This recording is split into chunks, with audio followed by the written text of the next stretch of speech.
Yeah, just one thing I wanted to mention. The Swiss now have the largest hydro storage of electricity in the world. Uh-huh. So that pumped water up to a Right. and then back down. And the Swiss have most of it, the Uh-huh. most in the world. It's a fantastic approach. It Right. works now. It's not some science fiction fantasy. I had a friend here who, like many friends, abandoned me in death, that worked on that for Hong Kong, Ah, okay. that they wanted hydro storage for Mhm. electricity. And now that we can generate electricity during daylight hours so well, Right. storage Right. and most lithium ion batteries don't strike me as a solution. Right. Now, the my brother in Santa Clara County knew of a engineer type who was trying to make in the 1970s was trying to make a place that was free and self-supporting of outside people. And we didn't have solar panels then, but there was wind, and he had a place up in the Santa Cruz Mountains. And while the wind was blowing, he would pump water uphill. He had a whole network of pipes laid in the hill. And when there was wind, he would pump the water up, and at night he would release the water to run his turbines. And it worked fine. Some of these things that were done earlier, when I built my house in Phoenix, which is 25 years ago, I used zone heat pumps. Uh-huh. And during the summer, I'd run them at night. And Uh-huh. during the winter, I'd run them during the day. Uh-huh. And I had virtually no electric bill. And those were inefficient heat pumps Right, but yeah, at was that it time. But advanced? I had in the Phoenix desert, the Sonoran desert, I had perfect comfort Mm-hmm. every That's day great. of the year with virtually no electric bill. Uh-huh. Now And that, now they say heat pumps are the answer. right. Well, Right. some of us had that answer a hell of a long time ago. Yes, indeed. Yes, indeed. You were ahead of your time by what, 40 years? Uh, no, more like 50 years. Okay. Yeah. Because this year I turned 78, for God's sake. Mhm. And Me too. Okay. Now, Well, one other, we are gaining wisdom. yes, or something. One other thing that this engineer guy did with his being self-sustaining is he wanted to be able to build houses with what he had available up in the mountains. And he researched it and found out that rammed earth is a really good building material, and that's just earth basically that is compressed. And so he was going to build his place out of rammed earth, and rammed earth was not in the building code in the county. And this guy could have been a professor, and he filed something that's a lot bigger than a PhD dissertation on the use of rammed earth in building his residence. And I think the guys just approved it so they wouldn't have to read his paper. Sometimes people just give up. Yes. Yeah.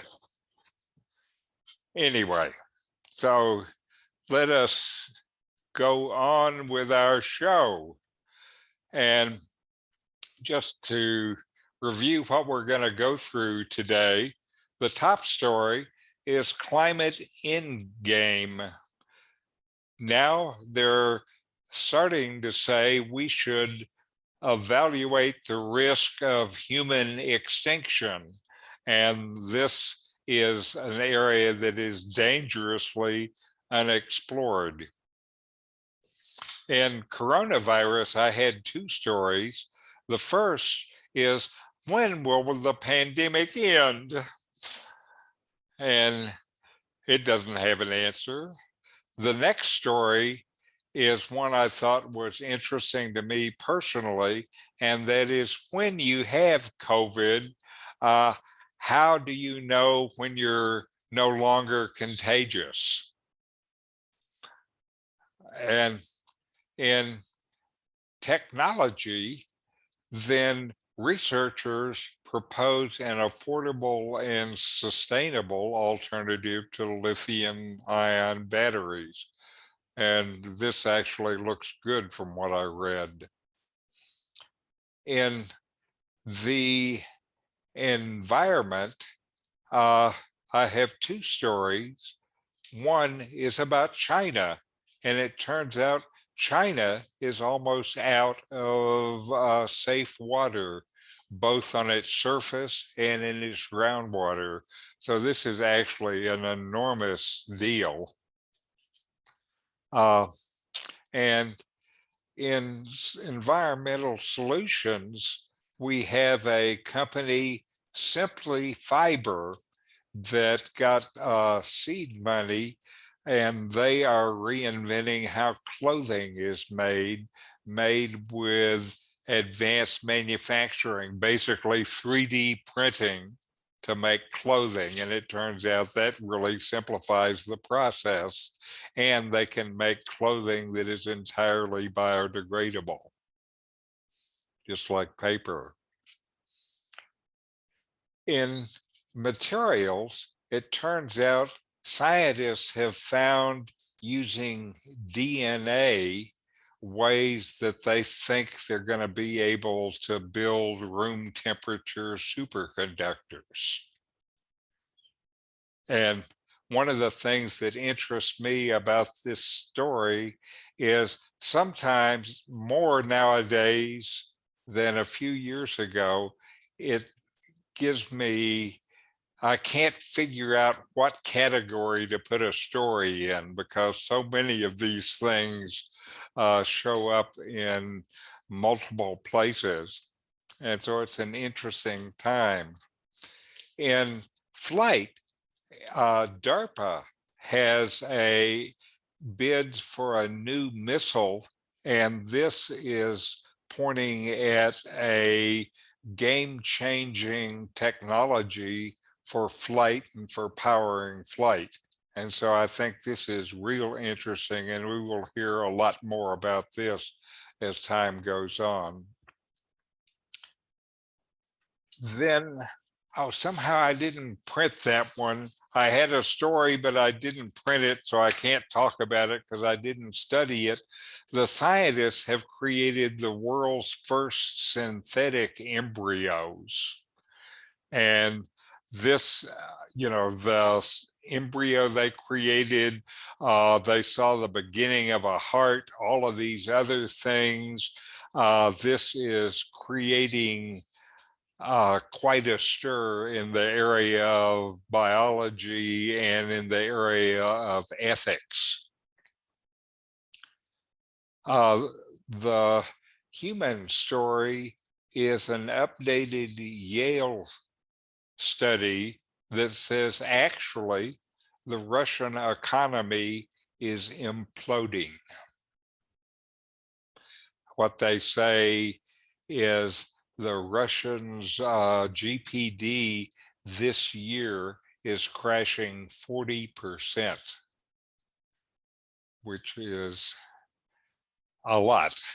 And in medical, the story is one that you and I are both interested in. Can we rejuvenate aging brains? We hope so.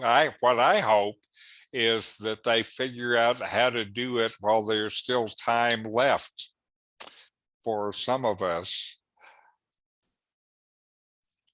because I read all of these anti-aging things and I just hope they get it figured out in time for me to do something. Like you, I take metformin and that's the best I can do for the moment.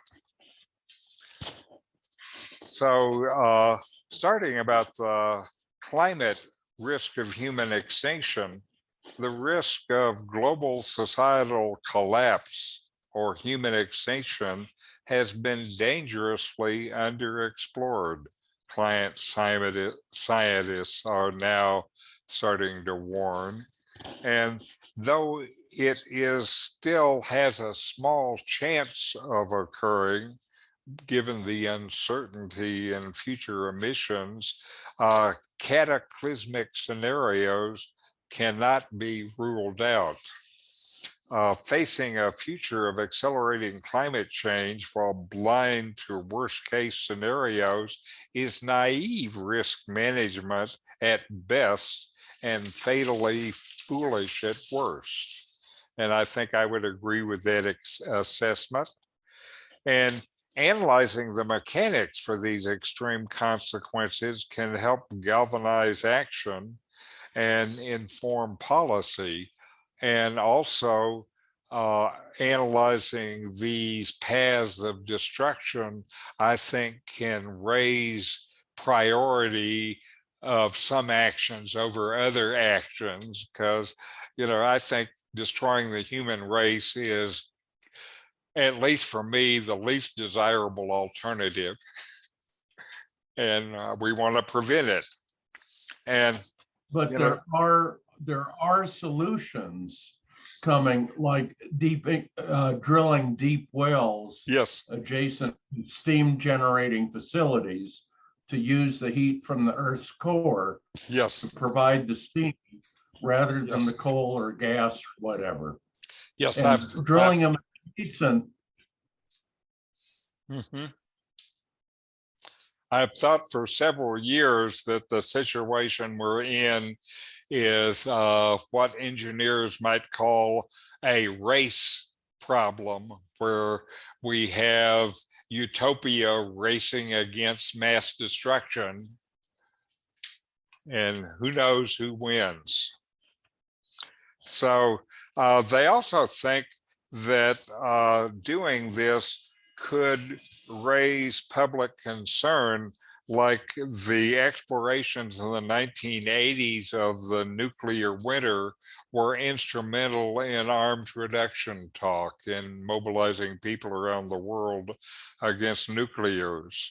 And so they propose a research agenda, including what they call the 4 horsemen of the climate endgame, which are famine, extreme weather, war, and disease.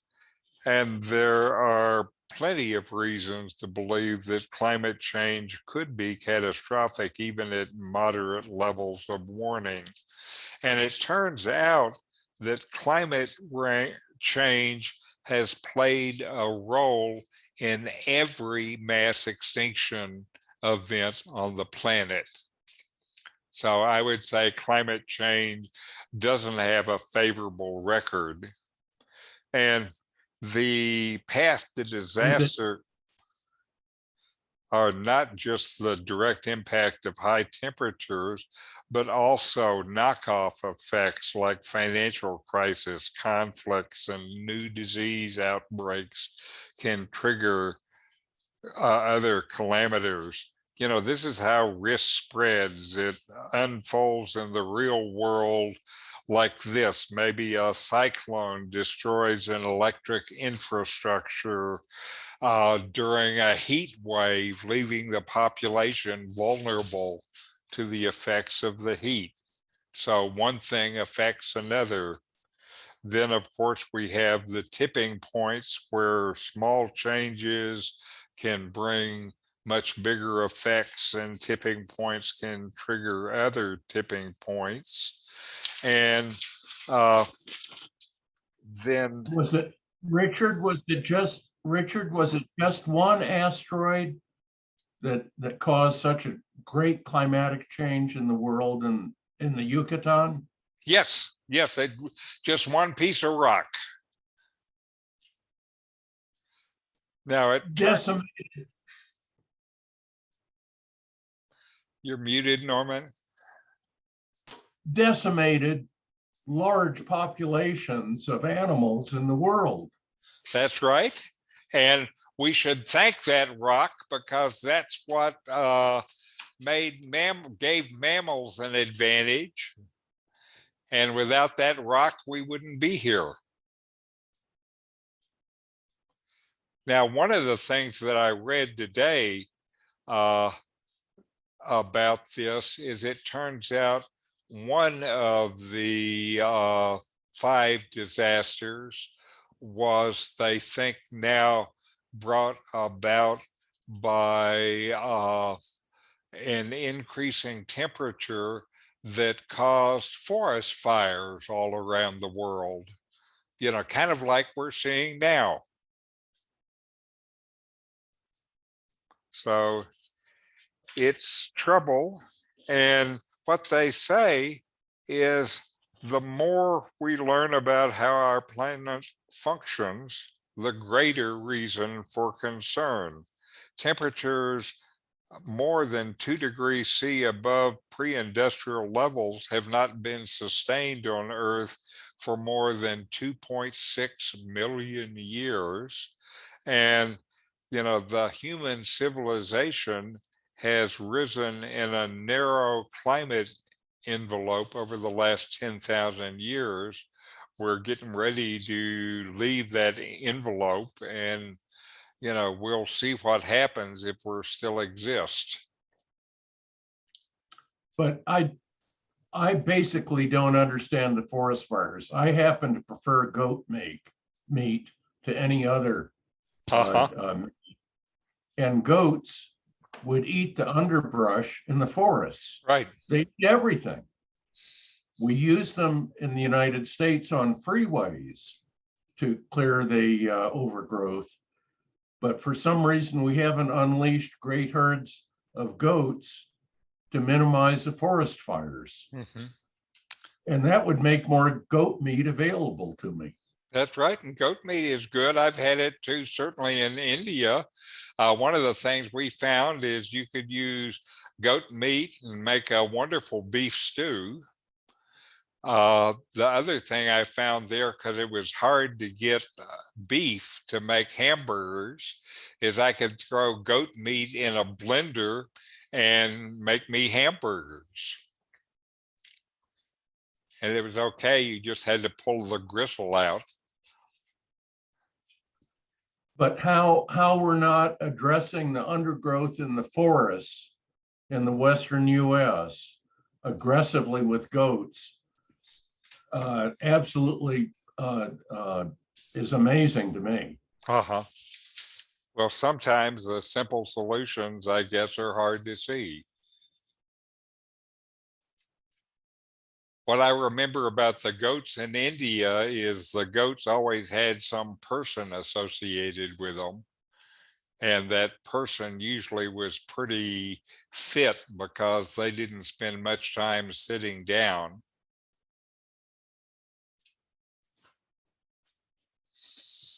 Okay, the next story is, when will the COVID-19 pandemic end?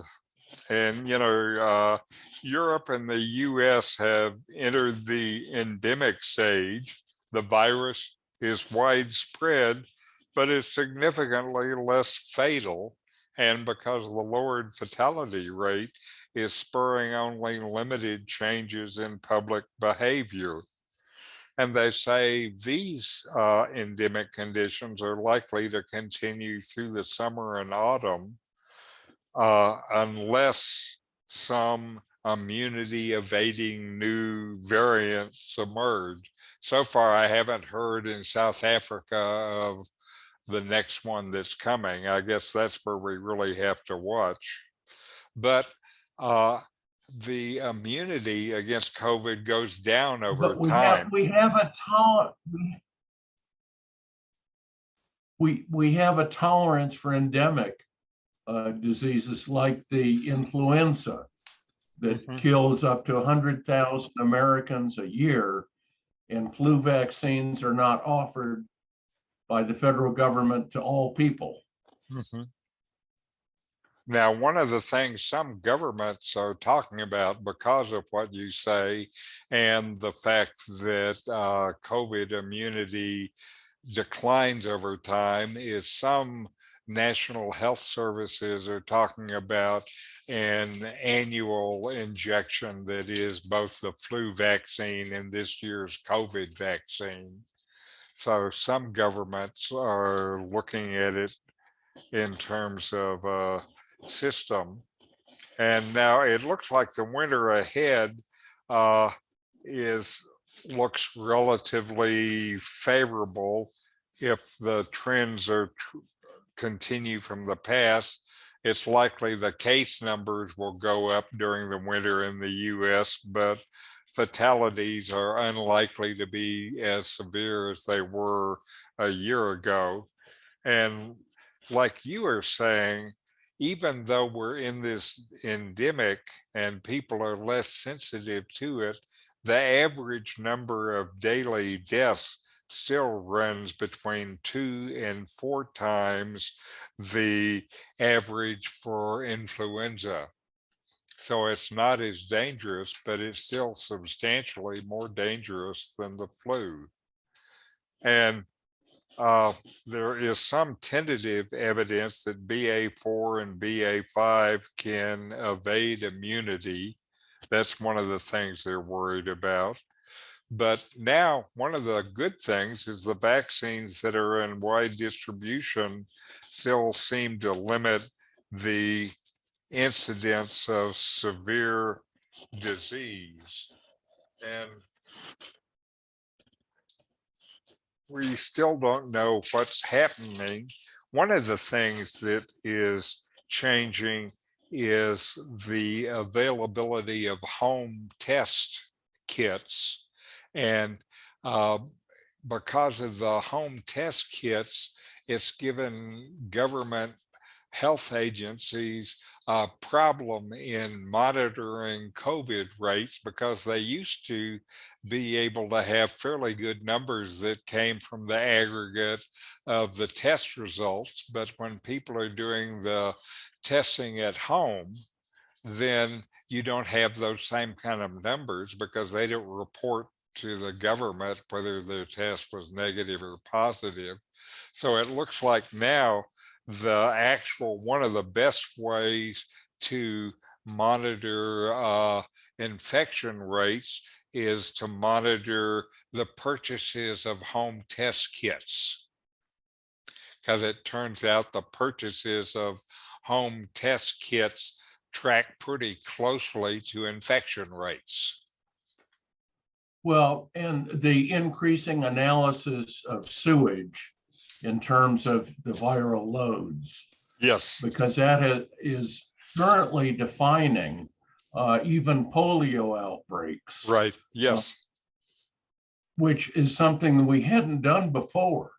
Hmm. Uh, and of course, the measurement of COVID deaths was wrong because it was really excess deaths Hmm. that defined the impact of the disease. Hmm. Now, still, vaccination remains an essential element in immunity. And some studies also suggest that uh, infection with COVID confers more immunity than the vaccines alone do. That's why I was saying when Carol and I got it a couple of weeks ago that I was adding another layer to my immunity. And I'm glad it didn't hurt too bad. Okay. Now, if you have COVID, how do you know you're no longer contagious? You know, once you get it, how do you know when you can exit isolation? And uh, when you do start to go outside of your home again, can you be sure you're no longer contagious? And I think in this phase, that's actually a pretty critical question. Uh, these guidelines, of course, are still under review and may change, but they offer a general framework. And in general, the peak period of virus shedding starts a day or two before symptoms. So that's one of the big problems, and that's one of the reasons why I think if the virus is circulating in your area, you need to wear masks still, because you don't know if you're in those 2 days before you have symptoms where you're the most infectious. And so virus shedding starts a day or two before symptoms and continues 2 or 3 days after. So there is this short period of about 5 days when you are the most likely to infect another person. And uh, even though research shows it's less likely to transmit the virus later, it's still possible. But and research shows that people continue to shed virus for about 8 days after testing positive. It is, however, very unlikely to pass along the virus after 10 days, even if a person is still testing positive. I had not heard that before I read this article. And so the CDC calls for patients to isolate for 5 days. And on 6 days, you can end isolation as long as your symptoms have improved and you have been fever free for 24 hours without taking fever reducing medications. And one of the things many experts are saying that these rapid at home tests, which are the antigen tests, should be used to exit isolation. I did check when I read this with Amazon Mexico, and you can buy a box of 10 antigen home tests for 2,500 pesos. I think Matt did that for the fellowship. So if somebody is concerned, they can take a test. And a negative antigen test is fairly reassuring that you're not able to transmit infection to other people. And while the PCR tests are useful in determining whether you have the virus or not, the PCR tests have a couple of disadvantages. One is it takes several days to get the results because labs have to analyze it. And the other is they're going to give you a positive if there is even a tiny trace of the virus in your system below the levels that you would be infectious. So PCR tests is maybe a good alternate test to see or to confirm that you have the virus, but other than that, it's really not useful. I don't know at the pharmacies around here, I don't know if you can go and buy a single home test set. Do you have any idea, Norman? No, I don't. It just occurred to me to ask somebody to bring some free test kits from the US. Uh-huh. Well, as I say, you can get a box of 10 of them for 2,500 pesos from Amazon. And they said if I ordered today, it would be available by the end of the week. So they have them in stock. I don't know about one's bank account. Okay. Okay, the next story, the technology story, is a battery story, and researchers propose an alternative to lithium ion battery. The problem with the lithium ion batteries is lithium is relatively uncommon, and there's scarcity and high pricing and safety concerns with fires and things like this.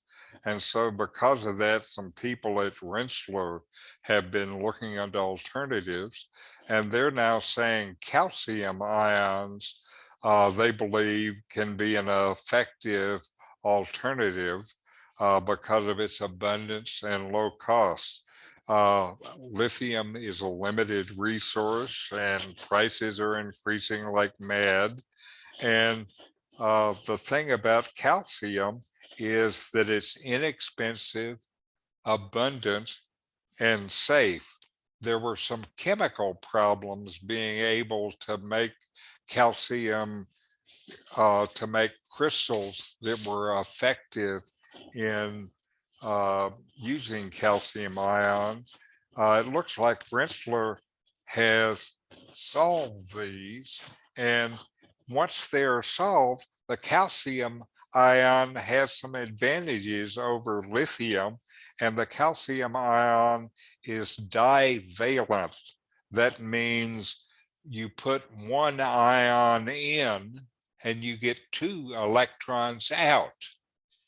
So because of that, it's more efficient than lithium in terms of the production of energy.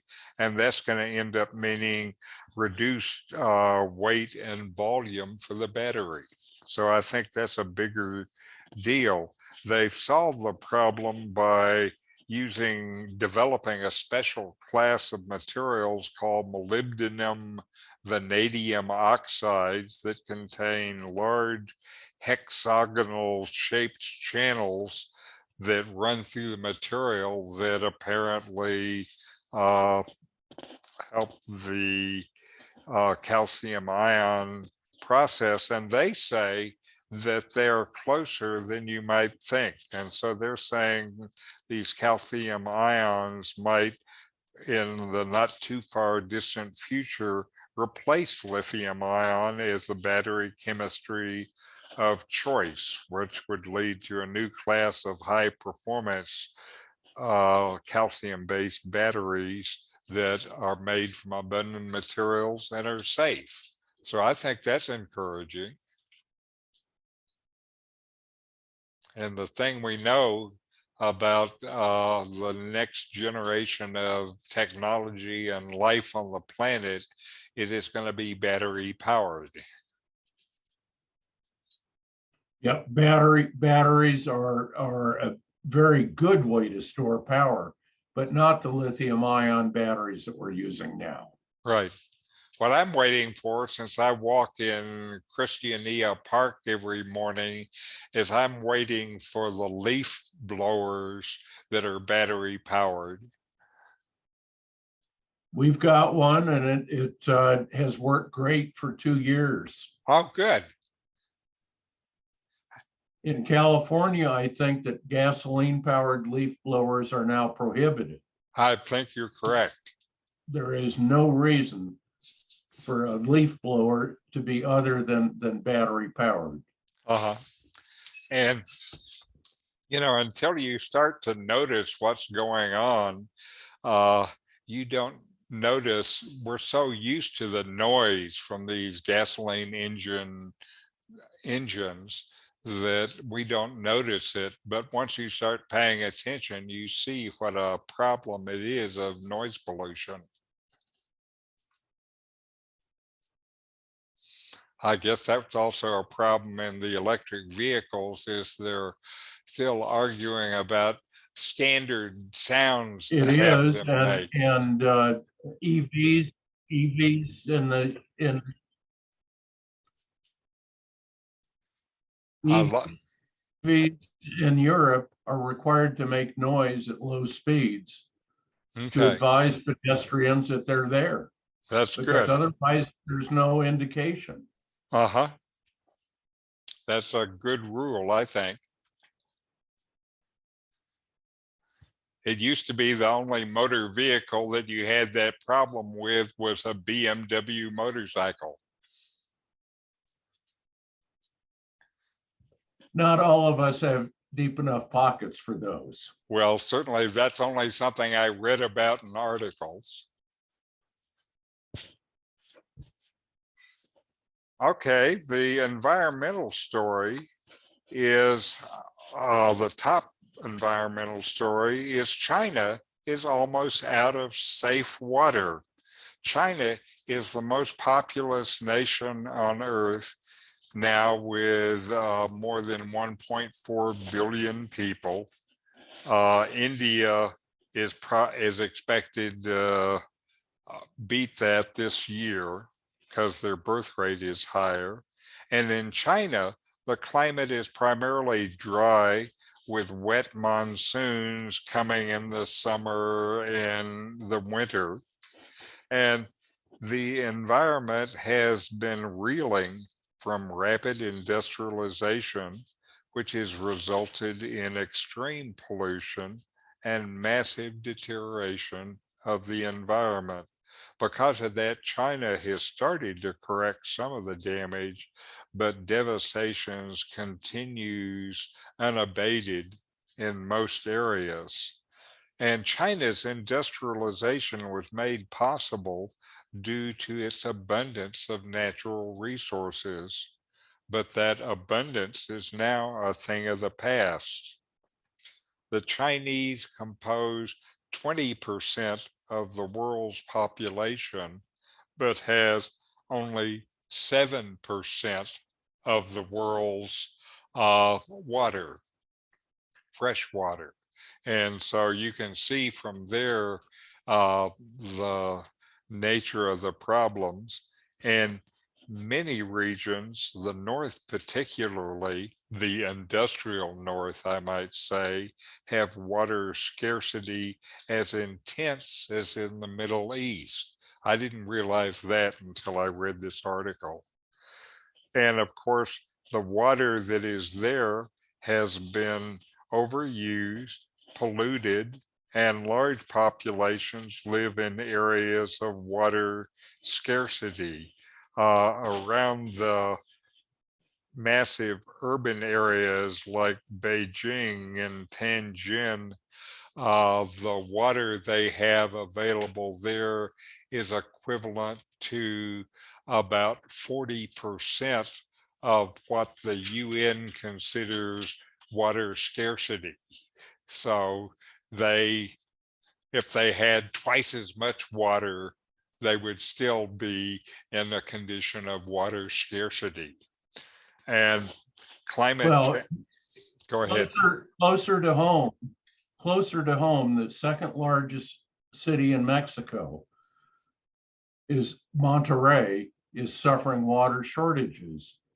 And it's amazing because the Chileans in the Atacama Desert, where it has never rained, collect water passively on grids from the air. And actually collecting water from the air is not terribly energy efficient, but quite possible. And the But we collecting, don't.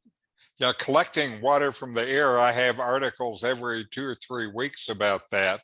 And that's one of the areas where they're making real significant progress and able to do it with materials that are really inexpensive. So I think that's something that we're going to see impacting places like this. And of course, when you collect water from the air, you're not collecting the pollutants.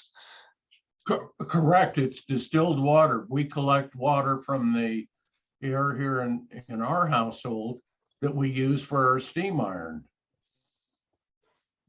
Okay, that's smart. That's very smart.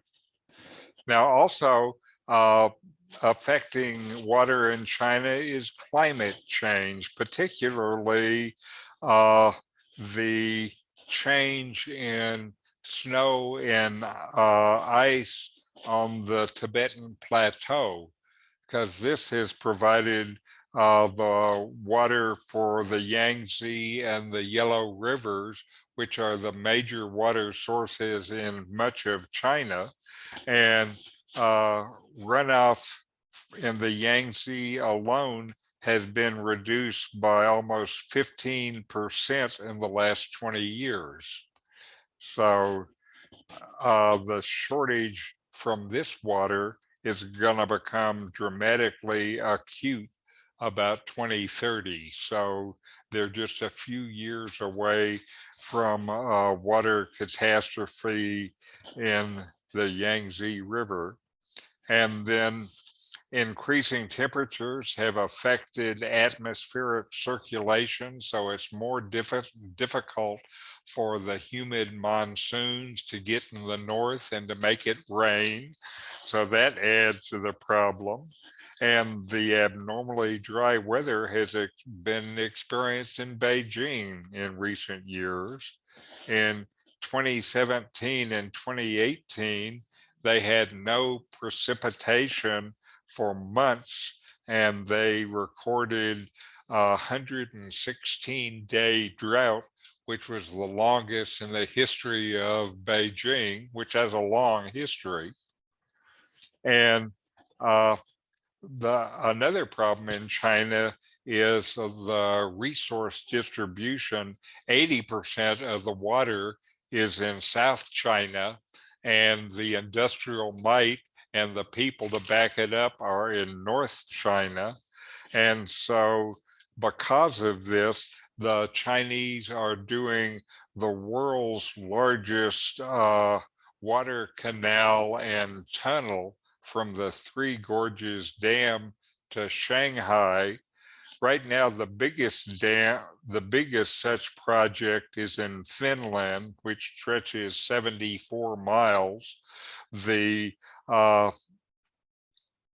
that the Chinese are talking about, they expect it to be 870 miles, more than 10 times bigger than the biggest in the world now. That's not going to be a problem, right?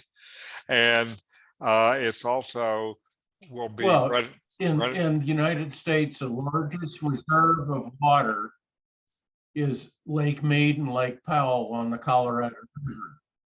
And those are at unprecedented low levels. Yes. Yes. So that problem, this water problem is one of the things that's affecting places all over the world. That's one of the reasons why I wanted to have this article this week, because when we've been talking about environmental problems, we haven't been talking about water problems, and those are much more widespread than people realize. And this tunnel, by the way, besides being the largest tunnel construction ever, they've got to go through difficult and challenging terrain with high pressure, deep rocks, active fault lights, and risks of flooding and excessive heat are only some of the problem they're going to have on this 900-mile tunnel. But if they're successful, which they expect it'll take another 6 or 7 years to build, if they are successful, then one of the advantages, besides giving drinking water to the people in North China, is that it will boost China's food production by about 600 million tons per year. That's about as much food as the US produces. Right now, China has to import about 10% of its food. If they're able to do this and generate this much new food, China will turn from a food importer to a food exporter. One of the agricultural, but one of the difficulties with agriculture is the need for fertilizer. Right. And fertilizer is made from petrochemicals, which China has a limited quantity of. But if you still look around the edges with agriculture, one of the things they're making tremendous headway is understanding the symbiotic relationship between bacteria, fungi, and plant roots. And I believe one of the things you're going to start seeing being used fairly broadly are supplements to give your plant roots the kind of environment that they need to be healthy. But basically plants are water. Yep. And nitrogen and other stuff, the nitrogen they get from the fertilizer. So I don't know how they're going to do that. But the mass of plants is water. Yes, yes, yes. So in China, more than 80% of the underground water is heavily polluted. Uh, and this includes about a third of the water that is unfit for drinking or bathing because of contamination from industry and farming, and another 40% that is so bad that you don't want even to have humans touch it because it's so poisoned and polluted. Uh, Now, and there was a headline of an Indian governor who drank the water that the people drank from the river, and then he was hospitalized. okay, yes, I've wondered. There is the idea in India that somehow the Ganges is spiritually pure, and as a pilgrim, you're supposed to go there and drink the water. I would not do that. You don't want to be hospitalized for No, drinking water. that's right.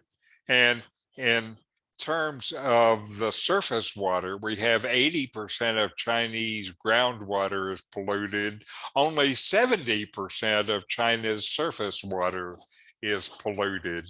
And that's polluted beyond the place where it's safe for human consumption or bathing or anything. And so China is in deep trouble. And because of China's trouble, the neighboring countries are concerned, like India and the Central Asian countries, because the India, for example, where the Brahmaputra River, its source is in the Himalayas and is in Chinese territory.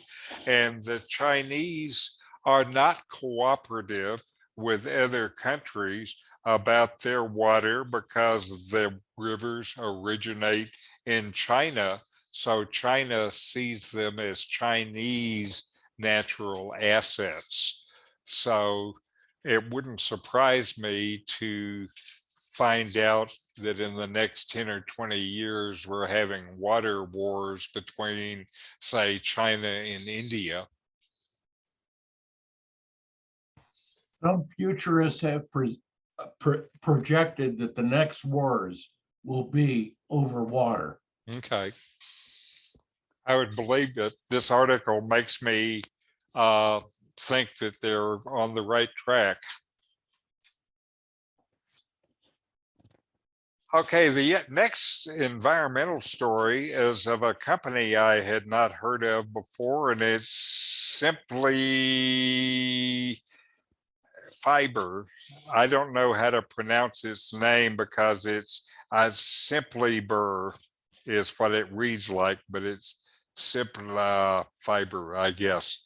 And they are the creator of the world's first fully molded garment and shoe uppers that are made directly from a cellulose based liquid, and they use for some of it molds, and most of it what they're doing is 3D printing. And here I have a picture, if I can find it and do my thing right. Here's a shoe that they're making with this 3D printer that is fully recyclable.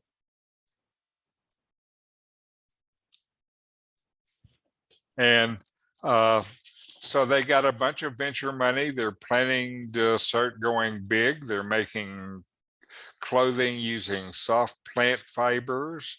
and a liquid cellulose that's made in a lab. And uh, the cellulose formula is 100% natural, derived from wood pulp and other plant materials, and it's as recyclable as paper.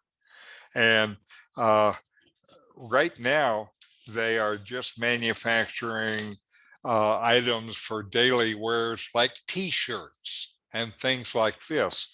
But it turns out that this way of making apparel could be the way of the future. They have a low carbon footprint. They are price competitive, and the manufacturing process is so much more simple and so much more efficient than what it takes to make sewn clothing, that I think this is something to watch as a significant change in the world. Richard, it's odd, but Jesus was clothed in cotton. Well, cotton was more expensive than silk. Cotton Yes. cotton takes a tremendous amount of water. Uh-huh. It's very inefficient use of resources. Okay. That silk is so much more efficient in the use of resources Uh-huh. than cotton. Cotton grown in the desert is just a horrible misuse of water. Now, I do remember in India, one of the things I learned is that 2,000 years ago, the Romans were complaining that they were being bankrupted by buying all this cotton stuff from India. And And, so, and yet India produces a great amount of silk. mhm, Silk is very conservative of the elements. uh-huh. Anyway, it's funny now, India, what India was doing with all Romans gold coins is they were using them to make jewelry for their women. And Our you would, women do deserve good shit. that's right. Okay, I have a material story that is interesting. We talked about it during the opening about DNA and materials. So in DNA, scientists think they've found a solution to building superconductors, room temperature superconductors that can transform uh, technology. And of course, a room temperature superconductor would lead to faster computers, shrink the size of electronic devices, allow high-speed maglev trains, and all of these kind of things. So it's kind of a dream technology. And there, as they have looked at it, there are ways to build lattices out of Bucky tubes. And the problem with building them is you have to have spacing exactly correct for them to be able, with the nanotubes, for them to be able to show this superconducting material. And they could not figure out a way to do this with the precision they needed. So they found an answer to the problem in the building blocks of life. And they took DNA and used DNA as a guide to the chemical reaction to be able to do their tricks with the nanotubes. And so they use chemistry to perform precise structural engineering. And This is construction at the level of individual molecules, and the result was a lattice of carbon nanotubes that was assembled as needed for these experiments with room temperature superconductor. Those experiments have not been done yet, but they are very encouraged that they found an approach that will let them do it. And further, this DNA guided approach to lattice construction could have a number of other applications. So once you learn a new trick, you figure out ways to use that trick. And in the technology of today, to be able to effectively construct things at the atomic level is one of the problems that we have. And it turns out DNA has figured out how to do that already.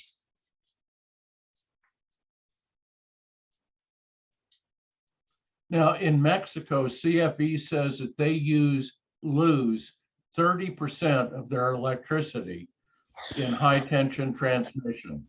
Uh-huh. Now, high altitude, high voltage transmission is problematic, but 30% That's of amazing. CFE's Yes. output is lost in high tension transmission, Mhm. not superconductors. Yep. So that's one of the, I think, kind of miracle technology that we're on the verge of. Then in flight, I have an interesting story about DARPA's new missile that they are trying to do a new propulsion system with. And last week, DARPA unveiled a new high-speed missile program called Gambit.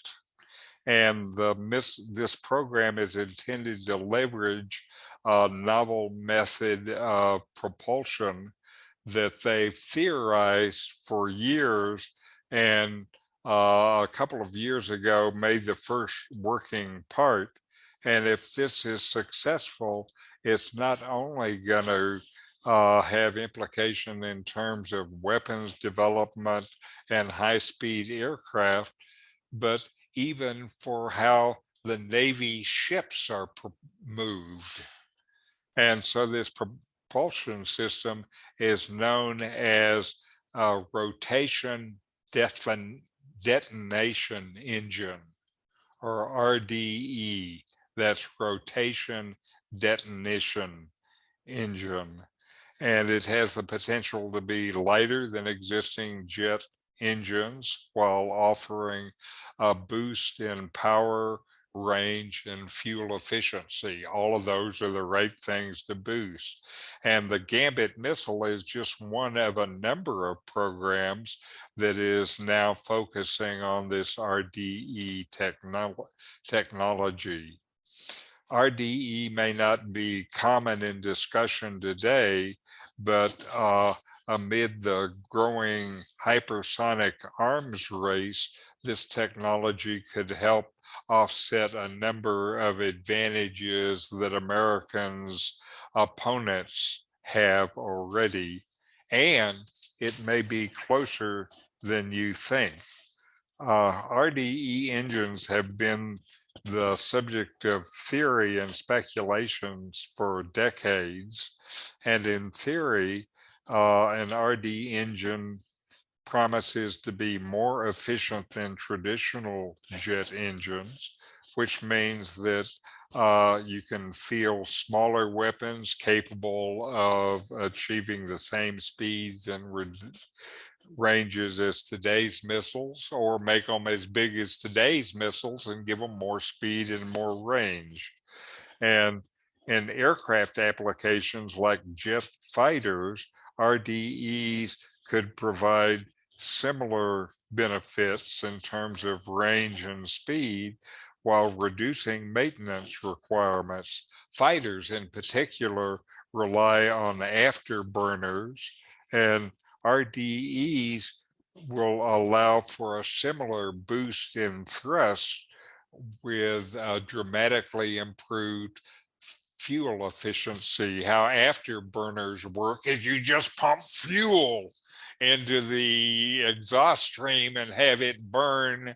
And it turns out if you're an aircraft pilot, you have to consider what you want, speed or range. You can't have both. And with RDE, you can do it. The RDEs also are being considered for increased power production range and speed for Navy's vessels. You know, we know about the Navy's nuclear powered vessels. They get all the press, but the bulk of the vessels are still run on oil. And if you could improve the efficiency of their power plants, you can reduce the Navy's fuel bill significantly. And here, let me show you a picture of an RDE working.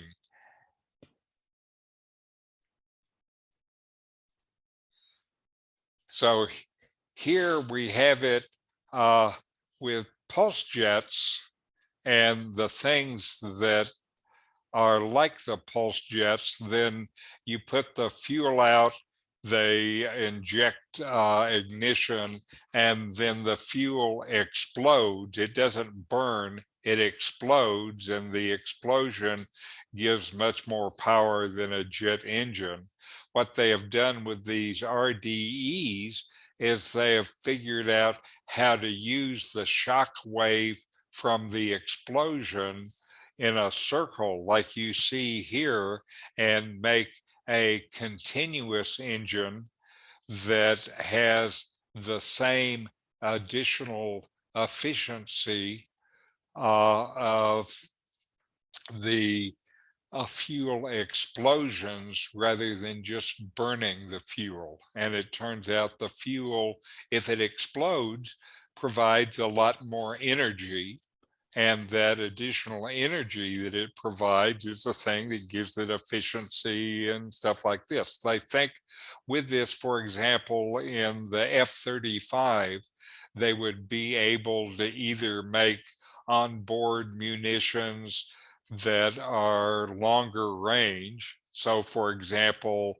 you could shoot into China without being in the range of China's anti-aircraft and stuff like that, or make it where they have many more smaller weapons that have the same range as they have now. So these guys are very excited about this. And again, to be able to do something that increases the efficiency of naval vessels would be a significant action to be able to do. And so keep looking for RDEs and watch the news. And this is the first I'd ever heard of it. And I don't think it's going to be the last time we hear about it. I'm sorry Charlie isn't here because I bet he would just eat it up. Now, this is hydrogen fueled? No, it's just regular fuel. It could be hydrogen fuel. The fuel doesn't matter. But hydrogen in terms of weight to calories is so much better. Then it'll be hydrogen. Okay. The next story is about Russia, and it's an updated study that says actually the Russian economy is imploding. And, you know, as we look at the news about the Russia's invasion of Ukraine now in its 5th month, a common narrative that has emerged is the unity of the world standing up to Russia has somehow devolved into a war of economic attrition, and it's taking its toll on the West, not Russia. But now looking, that's really factually incorrect, and a misunderstanding of what's happening in Russia.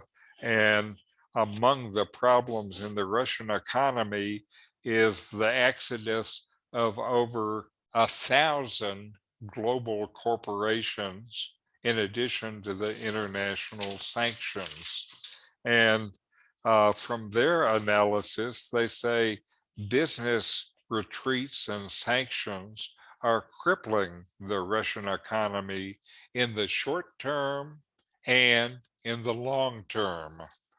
And Russia's strategic positioning as a commodities exporter has, quote, irrevocably deteriorated. Russian imports have largely collapsed, and the country faces stark challenges securing critical inputs to its manufacturing and technology processes. And as a result of all of this stuff, Russia has lost companies representing 40% of its GDP. Putin, of course, is trying to paper this over with unsustainable fiscal and monetary intervention so that nobody notices the trouble. Russian domestic financial markets, though, is an indicator of both present and future conditions, are the worst performing markets in the entire world, the worst performing markets in the world. And the Russia is substantially cut off from the international financial markets.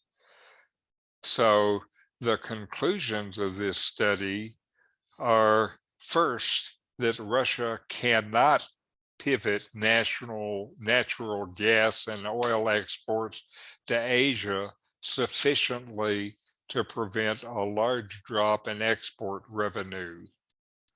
Russian imports have collapsed, greatly hampering production.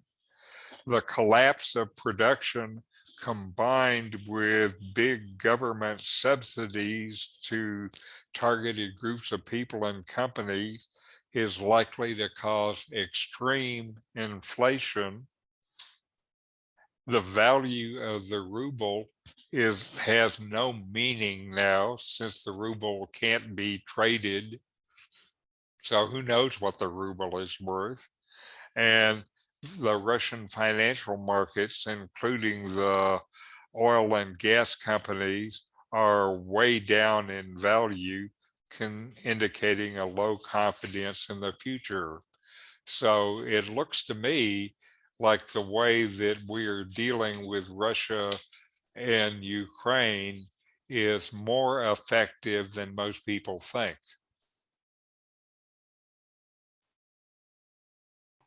The Russian oligarchs were rich, but the people in Russia were poor, and Yes. they are suffering incredibly more. Yes. And that's going to continue. It turns out, if you look at Russian rulers in the last 100 years or so, many of them have ended their rule with a surprise mortality. So we will see how this one happens. The ill distribution of money, of wealth in Russia, which I first witnessed in 1959 when I was there, is just absolutely horrible. Mm-hmm. It seems like that has been, Russia, what a lot of people don't realize is that Russia was basically a feudal agricultural company until the middle of the 1800s, and then just barely started to create a middle class and stuff. And, the wealth trickling down to the people has never happened. And even more so now. Yes, yes. The Russians have been used to these conditions for a long time, and it's even worse. What a pity. They're not nice people, Richard. Uh-huh. Well, anyway, no comment. I think you said enough, and I'll just be happy to have you have the last word here. Now, in medical, this article is, can we rejuvenate aging brains? And of course, I sure hope so. And this article centers on neuroscientist Tony Wise Conray, who has spent the last 20 years unearthing and examining various models with neuroprotective and neurodegenerative properties. In this time, he has discovered a lot of them, many substances. Basically, they have started using blood because getting tissue from a living brain is complicated and some people don't like it. And they have shown that there are substances in the blood that can accelerate or slow down the brain aging clock. His studies, I think, are the ones that have shown older mice getting young mice cerebral spinal fluid and then look and act younger. So maybe there's something I can do with my grandkids after all. And aging problems start to become tangible for most people above the age of 50 or 60 when you start realizing that when you are trying to retrieve the name of a person or some object, it's just on the tip of your tongue and you can't quite get to it.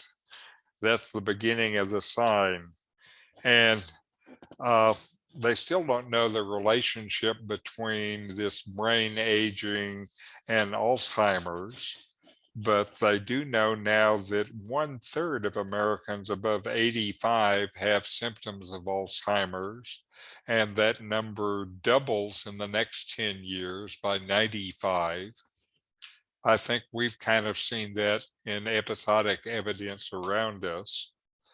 And the one of the things that's interesting is this doesn't happen to everybody. Not everyone is destined to experience this downward trajectory. 1 in 3 centenarian seem to be resilient of these cognitive defects. They still don't know why, but they're looking. And these one of the things they saw in these early studies is age-related changes in the protein composition of blood were profound. And they looked at a large number of proteins that changed significantly between people in their 20s and people in their 90s. And so they see lots of changes. So far, they don't really know the details, but they're trying to work on the details. This is one that Big Pharma is backing with lots of money because they know there are pills that they can sell to lots of people potentially out of this. And again, they know old mice exposed to the young to the blood of young mice show multiple signs of regeneration. And when old mice were treated with repeated intravenous infusion of young plasma, blood plasma, these mice became smarter. And conversely, young mice exposed to old blood or treated with aged plasma experienced accelerated aging of the brain. And what they have discovered in mouse so far, they are able to translate to humans and see that there are similar effects. Again, they're busy just trying to figure it out. One of the things that they do know is stress appears to be the biggest source of damage we can do to our bodies.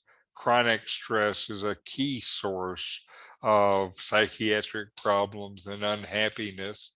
That's one of the things that I think is so powerful about meditation, is meditation ends up being one of the best stress reduction activities you can do.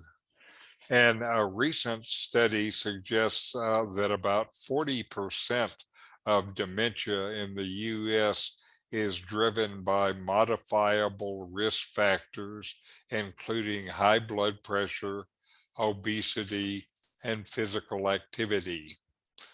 And so there, even there, though we don't know the magic molecules yet, there are lots of things that we can do in terms of self-care to keep our brains healthy. And as you know, I think what we do in hot science is one of those things. Very good, Richard, and thank you so much for continuing to introduce us to the advances in science. Well, you're very welcome.